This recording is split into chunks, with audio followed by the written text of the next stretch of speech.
kind of a 90s inspired, kind of like a faux hawk, with fun little like mustache bits towards the bottom. So let's go ahead and begin. So the parting is very important. I'm doing like a triangle parting with the apex just over the outside corner of the left eyebrow, and it's going to be kind of like a lopsided. Then it's going to have a rectangle piece on the front, just in front of indentation, and then a triangle in the back, and that triangle is going to be kind of parallel to the one that's in front. And it's going to make a big X in the back, and that's going to give us those two little diamond pieces in the back, and then a little triangle at the bottom where all that hairline is. And you'll see where the ponytails are being anchored. All of these haircuts are going to be cut in the ponytail. I'm going to use a 7-inch Hattori Hanzo 7-inch scissor and my YS Park comb that has my measurements on the back. So I'm going to cut it in the ponytails. A lot of people are afraid of cutting in a ponytail, but if you figure that hair is going to be going from the hairline up into that elastic and then out, really it's all about compression, and it's going to give me maximum amount of texture. So you'll see that it's kind of like makes like an egg carton effect, and so that it's all going to collide on each other. So I'm using that 7-inch scissor, just kind of like eyeballing where my next length is going to be cut, and I'm going to just check with my comb to see that I'm at about 1.5 inches and cut. And my fingers are going to be straight up and down. You notice about 1.5 inches, cut a little bit more off.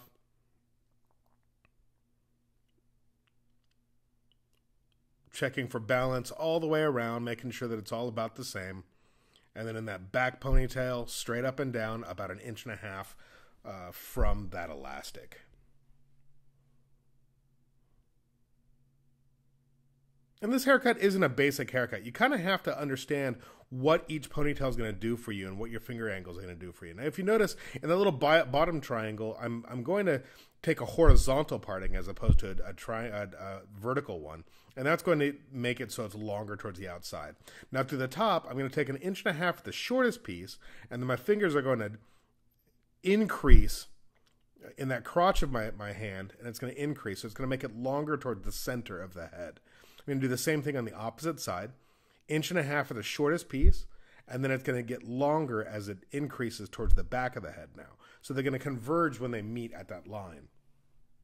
There we go, just eyeballing with my 7-inch scissor. Now I'm going to go ahead and kind of, expand all of those ponytails out. I'm going to use a Hattori Hanzo 14T scissor, and I'm going to use it as straight texturizing shear. And this is going to remove about 60% of the hair. And I'm looking for kind of a koosh ball effect. If you remember the koosh balls from the 90s, I can't remember what her name was. It doesn't really matter. But, the koosh ball where everybody is able to throw those around and they kind of were made out of plastic. That's what I'm looking for. Is I want it to just kind of expand and be like super textured in those ponytails. So when they drop, they'll be super textured and very airy. There I am working on those ponytails all the way around, just looking for a lot of texture. Really just getting at it. I don't recommend this haircut for somebody in beauty school. I do recommend it. It's a good study in compression. It's a very good study in knowing where to cut. And it really is practicing this kind of haircut will make you a better hair cutter as well. So for the front, I'm going to use a unguarded straight razor. I'm going to cut those fringe really short, really close to the edge. I really want it to just kind of like be an intense, fringe, because I want that inside to be a little bit longer. And it's going to drop down towards the side. There I am right there, dropping down towards the side. So almost like she did it on accident. So I'm going to use that same unguarded straight razor just to brush it out. And you'll notice how long it gets because of how long it went from hairline up into elastic. You'll see that I'm getting the length, but it's super soft and very little line there. So like I said, this is just a really good study in compression on a haircut and what it does. Kind of gives you like a 1970s shag feel. And if you do like these videos, please share with your friends. I would very much appreciate it. Tag me in it though. Yeah. So here I am blow drying. I like to blow dry very fast. Use a little bit of platinum mousse. I'm blow drying using a vented brush. a vented Denman brush. I just wanted to get kind of sleek. The first look is going to be kind of a sleek look. If you imagine almost, what is it, Cersei from Game of Thrones, I kind of want like a Cersei from Game of Thrones is going to be for that first look. And, you know, if it wasn't a wig, you know, if it was something a little bit nicer haircut, this is going to be like a nicer version of Cersei. So now I'm going to use that 413 or the 13T, sorry, not 413, 13T scissor. And I'm just going to do the same whittling technique that I did in the Sonic Youth haircut.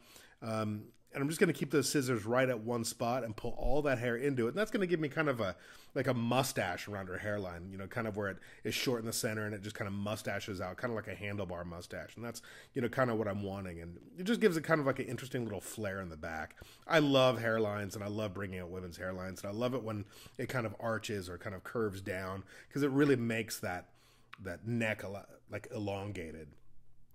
So there I am just piecing out, you know, right along the edges, you know, really decreasing the weight, going through the hairline, using my 14Ts, which are a texturizing shear, to just, you know, chew along the edge and make it a really nice soft edge. Working on top of the hair, working towards, you know, the scalp, that's going to make that hair collapse. Or if I come from underneath and work out, that's going to make the hair expand. And I want this just to lay really nice and flat to the head because I want that texture to be mainly on top. Just detailing around the edge. Collapsing the other side. Detail is very important in any haircut.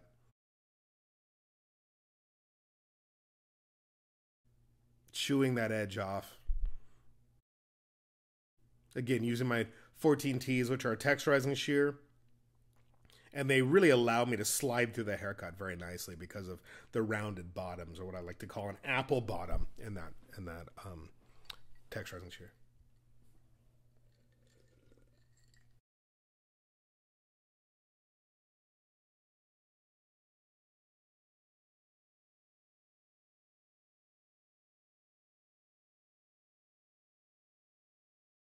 A little more detail.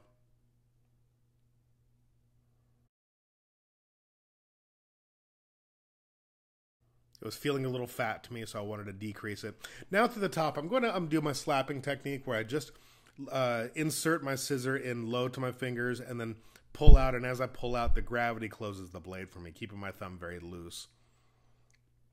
And so for the first look, it's just going to be kind of like a interesting little pixie, very reminiscent of, like I said, Khaleesi, not Khaleesi, but Cersei Lannister, or even like a Mia Farrow almost.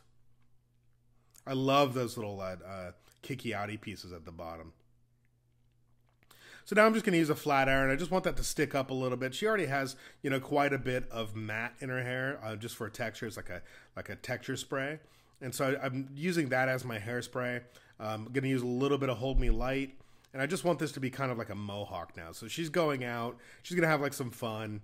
You know, it's just very young and youthful. And you know, it's very 90s if you ask me. She's going to go, you know, get in the pit or something like that. I think it's kind of fun.